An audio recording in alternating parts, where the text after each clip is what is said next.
Hi, everyone. My name is Rebecca Hulsey. Today, I'm going to be examining the Massachusetts Department of Elementary and Secondary Education's Educational Technology Planning Framework. Specifically, I'm going to look at their Sustaining Progress in Educational Technology Strategic Planning Guide and comparing it to the 2024 National Educational Technology Plan, or NETP. Since I currently work in educational technology in Massachusetts, I wanted to choose a framework that directly connects with the work I'm beginning to do professionally. Throughout this presentation, I will discuss the framework, explain its major goals and planning structure, compare it to the priorities outlined in the 2024 NETP, identify areas of alignment and growth, and provide recommendations from an educational technology leadership perspective. So for this analysis, as I stated earlier, I was going to use Massachusetts Sustaining Progress in Educational Technology Strategic Planning Guide. Unlike some states that publish a traditional statewide educational technology plan with fixed goals and timelines, Massachusetts provides districts with a planning framework that can be adapted to local needs and priorities. The guide was developed through the DESE Office of Educational Technology and is intended to support district leaders, administrators, technology departments, instructional leaders, and educator teams. In addition to the planning guide itself, the DESE office provides supporting resources related to artificial intelligence, cybersecurity, digital citizenship, accessibility, and district technology planning. These resources help districts move from planning into implementation and continuous improvement. One thing I appreciated about this framework is that it emphasizes continuous improvement rather than just strict compliance. Instead of prescribing a single statewide model, the guide encourages districts to assess their current practices, identify strengths and challenges, engage stakeholders, and develop sustainable plans for educational technology integration. As someone who is just beginning a true leadership role in educational technology, I found this approach especially relevant because every district has unique needs, resources, and challenges. I know from my perspective, I work in a little bit larger district in Massachusetts where we do have more infrastructure in place to have a little bit more robust educational technology framework. But even within itself, we have our challenges of making sure we have enough materials, financing for those programs, and then the support themselves. But then I have a coworker who is in another district who they are much smaller. They don't have the financial backing to really have a true robust program. So they're able to manipulate their ed tech perspective to the needs of their students and what they can financially do. Now, it doesn't mean we don't get creative with smaller fundings, but it does give us a little bit more freedom to find what works for our kids. So the Massachusetts framework is organized around several interconnected planning domains that districts are encouraged to evaluate and strengthen. These domains include leadership and vision, teaching and learning, professional development, technology infrastructure, digital citizenship, assessment, and evaluation, and continuous improvement. Something that really stood out to me is that the guide views educational technology as a system rather than a collection of devices or software programs. Throughout the framework, DESE encourages districts to think beyond purchasing technology and instead focus on how technology supports instruction, organizational leadership, and student success. This connected directly to the work that's happening in my own district right now. When I was really looking at it, I saw two examples. First being that my role as an educational technology coordinator was very different than what it had been in the past. Their old school style of doing things was the person in ed tech was purchase the program, make sure it works, fix the Chromebooks and some basic things, but really it didn't have much input in the day-to-day goal setting and building of systems and infrastructure to help support the teachers. I am now more immersed in the classrooms. I talk to the teachers. I help with lesson planning. I help with Chromebook management. I am helping build those systems and the structure to make sure that ultimately our goal of student success is achieved. Also, we're currently exploring AI translation tools to improve multilingual communication and accessibility for families. That initiative touches multiple areas of this framework, including leadership, equity, accessibility, communication, and professional learning. Again, we're moving away from this idea that ed tech leaders just purchase the programs and make sure that they're working. But now, how do I help our principals and our support staff implement these programs? How do I make ensure that they're using them effectively? How do I support them on a day-to-day basis to make sure that we are seeing sustainability in these programs? The framework also emphasizes stakeholder engagement and strategic planning, which reflects the reality that educational technology leadership today requires collaboration among administrators, instructional leaders, tech staff, teachers, students, and families. One thing that this framework reinforced for me is that educational technology leadership today is no longer separate from instruction, as I've mentioned several times. Technology decisions now directly impact accessibility, communication, professional learning, cybersecurity, and the overall student experience. Technology is not its own separate entity anymore. We have to be collaborative with all areas of education to make sure that these educational technology philosophies are being implemented appropriately and with fidelity. Now, before comparing the Massachusetts guide to NETP, it's important to understand the purpose of the 2024 National Educational Technology Plan. The NETP serves as a national framework for educational technology leadership and focuses on addressing three major divides that impact educational equity.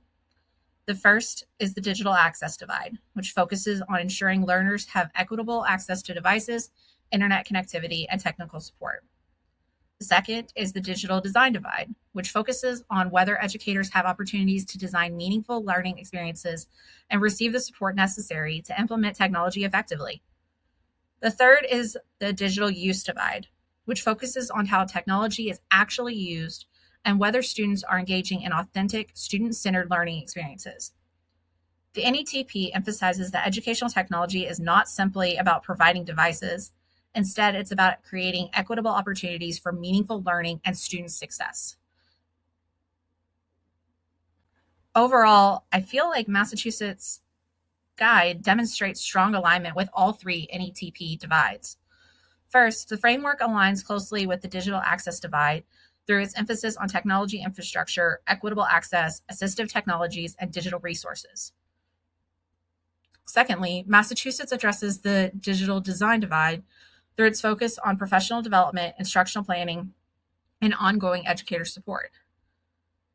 This portion resonated strongly with me because I've already seen how much the teachers rely on continued support when implementing new systems and instructional technologies. Currently, I've seen a lot of issues involving Canvas integration, which is one of our programs that we utilize, gradebook syncing within that program and PowerSchool, account access, and just overall platform connections, and how a breakdown in that can quickly impact teaching and learning across an entire campus. So many of my teachers come to me frustrated because they were given this program, they don't feel like they were given enough support and implementing it properly. And when problems are now arising, they're looking to the teachers like, well, what did you do wrong? And they come to me because I'm new. I just started in our district about a month ago. And they are like, I just need support. I need somebody to help me break this down and explain to me what we're doing wrong and what we can do to help make this streamline quicker. And sometimes just saying a simple, you're doing everything right, but something just went wrong, because that's what happened when Canvas was breached and we lost access to a lot of things, helped them more to seeing that I understand that they're human. They're going to make mistakes and things are going to happen, but I am here as a connection between the technology and the implementation side to help support them in these new systems, and that I even whenever I struggle, of saying, like, I'm human too. Let's learn this together. We're a team.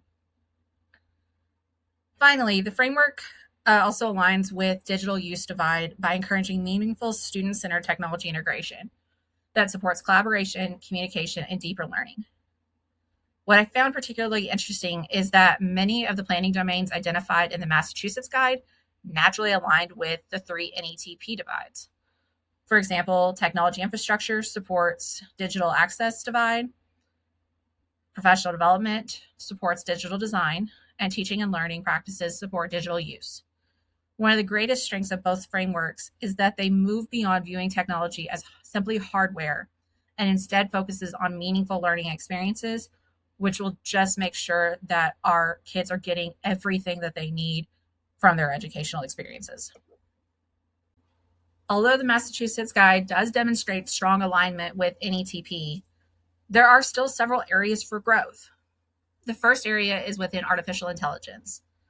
My district has currently begun designing AI resources and guidances, but much of that work still exists somewhat separately from the larger framework. This stood out to me because AI is already becoming a part of daily educational technology conversations, such as the translation tools that I spoke about earlier to help improve multilingual communication.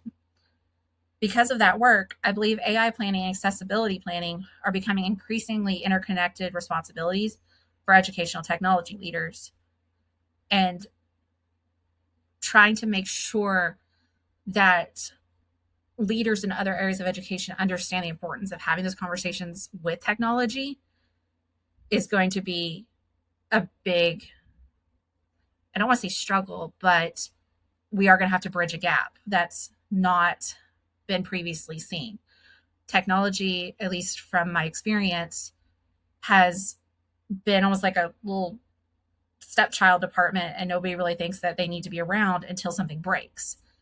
I'm having to change that philosophy and that mindset that no, I need to be a part of these conversations to make sure that we're adhering to these frameworks that are set down by DESE, and make sure that we're adhering to those guidelines and we're making sure we're choosing the best programs for the needs of our kids.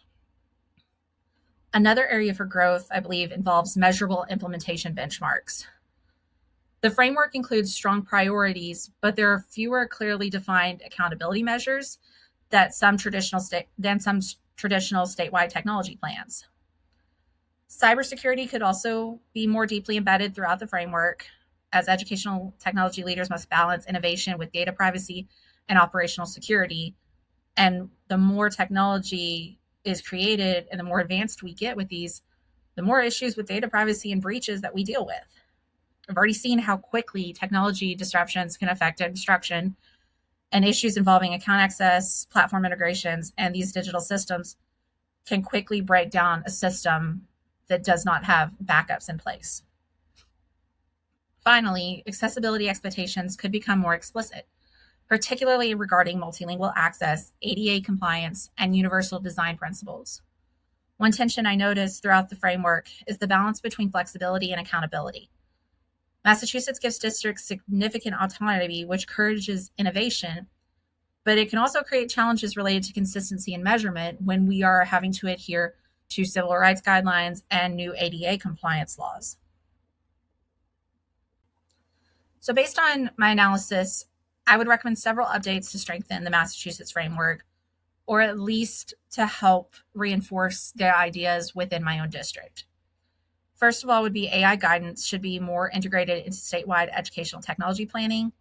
AI is increasingly influencing instruction, accessibility, communication, and digital citizenship, and we need to address that.